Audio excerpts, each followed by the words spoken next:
So here I was, writing the script for the next video about how big pieces of shit Nintendo are. Then boom, Nintendo announced a Direct and suddenly all of Nintendo's sins are forgiven. It's been 3,000 years. But seriously, Nintendo is still dicks. I'm still going to make the next video called Nintendo Bitches, so when you see this Nintendo Direct hype followed by the next video called Nintendo Little Baby Bitches, it's not because I'm salty that Rayman inevitably didn't get into Smash. I've been working on the script for a while, it's just very unexpected. It's just, Nintendo just makes some hot damn good games, man. However, with this news I thought it'd be a good idea to bring myself out of the man cave I've been living in to make some predictions. Now, I'll be completely wrong because I'm just an idiot with a microphone with no actual knowledge in how the gaming industry actually functions.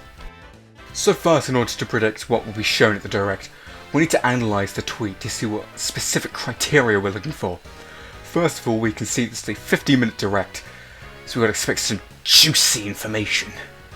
Games like Super Smash Bros. Ultimate, I'll get to that in a bit, but this also suggests there will be a showcase of some of Nintendo's bigger franchises, which seems likely since the previous Directs we've gotten since the last actual one, which I'm pretty sure is like 2019, have just been smaller showcases, which is great because I love me some indie games. And finally, specifically to showcase the first half of 2021. Wait, sorry, the first half of 2021. Breath of the Wild 2, new Mario title, Metroid Prime 4, Zippy for Smash, Sonic Forces 2, Gex-Mania. What the fuck are Nintendo planning? If this is only the first half of 2021 and we've gotten almost no hints at Nintendo's biggest IPs, and this is 50 minutes long, what do you think they're playing at here? The first obvious one will be Zelda Breath of the Wild 2, and this seems very likely, especially if it's not just focusing on the first half of 2021. But even then, since The Legend of Zelda's 35th anniversary, I can see a large portion of this Direct being taken up by The Tale of Zelda. If they're following in the same path as Mario, then possibly just a collection of classic 3D Zelda titles. However, with Mario, these were games that haven't been re-released, period. Unless you count Super Mario 64 DS, which is actually better than most people give it credit for. Regardless of the quality of a port of a 25-year-old game done by us in 2004 than 2020, a Legend of Zelda 3D collection would just feel less impactful. But I don't put it against Nintendo, so I'm knocking in the collection of Ocarina of Time, Majora's Mask, and Twilight Princess. Maybe even a Wind Waker port from Wii U to Switch. If this does happen, then I expect it to be at the tail end of the Direct, and ending the whole thing with a teaser of Breath of the Wild 2 to give more information and create anticipation, whilst also saying, yeah, this game is still in development, so don't expect it anytime soon. Regarding other top Nintendo IPs, Metroid, Kirby, I don't know, I didn't play much of them, I'm just throwing names at the wall and see what sticks. Pokemon Snap is also releasing in April, so possibly some kind of announcement or information about that. I mean, there's bound to be a mainline Pokemon game this year, because it's every year.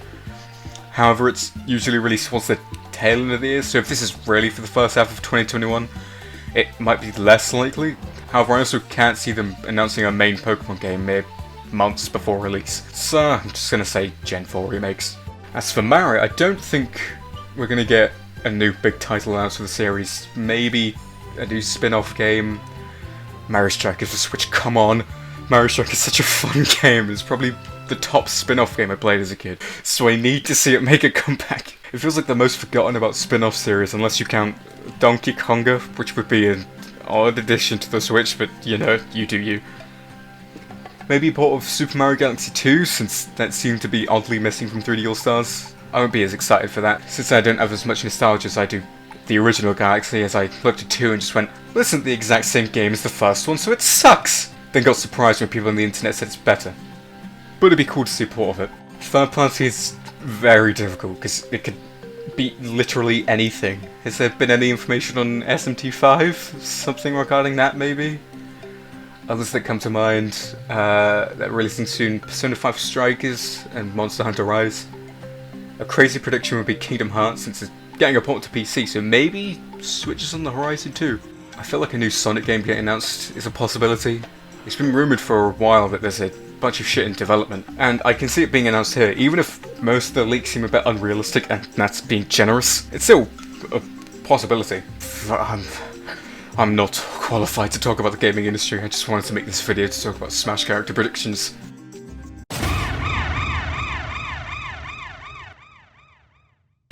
Oh, here we go. It's the big boy. Literally the only thing that was teased in the tweet, so you bet I'm ready. Here comes Rayman. I'm sorry I had to. He's been my #1 boy for yonks now. He'd have such an amazing moveset. Rayman Origins literally plays like a Smash character. It's not to mention the different abilities and power-ups you could nab from Rayman 2 and 3. And of course, my second pick. If you heard it before, it's So Bad Guy from Guilty Gear, which actually makes sense because Strive releases in 2 months. Potential for his moveset would be great as well, as you can even use Dragon Install, and yes, it would play Ride the Fire every time.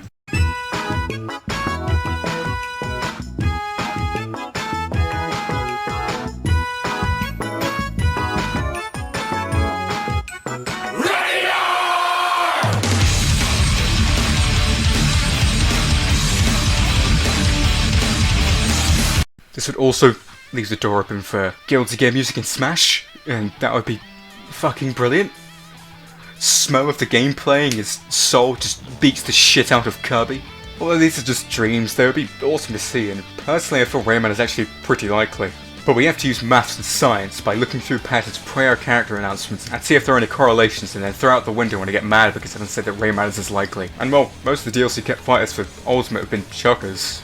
No real event or games releasing to speak of, just cool characters to make the game better with nothing to promote. The exceptions being Dragon Quest and Sephiroth. Maybe Steve if you count Minecon. So yeah, fuck it, anyone's game. And the name I see floating around a lot is Hayabusa from Ninja Gaiden, and whilst I'm not as familiar with those games, it'll be neat to see him get in. It'd be neat to see him get in and get some reputation for the series, and maybe even new eyes on it, mine included. And here I am of course referring to Japanese wrestling legend Hayabusa. Another highly requested character is Crash, however since it didn't happen around the time of Crash 4's release, I don't see it as likely unless it coincides with the Switch release. I know I said there wasn't really a pattern, but I also said I was going to throw the rules out the window, so pay attention! But yeah, Crash 4 seemed like the perfect time to announce Crash, and it didn't happen, so I don't think it's as likely. But you know who is getting a game ported? Sora! I mentioned Kingdom Hearts earlier, so this is a pretty shit segue, but fuck it, I've got a day to write this. Sora I think is highly unlikely, especially since the last character is another square up, plus Disney. What about Doom Guy? Nah, I don't see him fitting into Smash. Watch Doom Guy be the one to get in, Jesus Christ. But oh, what's this? Sakurai tweeted? Ho ho, if there's information on Smash Bros. Ho ho, of course, being the iconic laugh of Dr. Ivor Robotnik, Dr. Eggman. This one is another pipe dream, but come on. We've got all the other major villains. He was even in Wreck-It Ralph, is that not good enough for you? He's also the only good Sonic character, you've gotta let him in. Although all of this is worthless because it's obviously gonna be Jonesy. And if Jonesy doesn't get in, then we waited 500 days for nothing.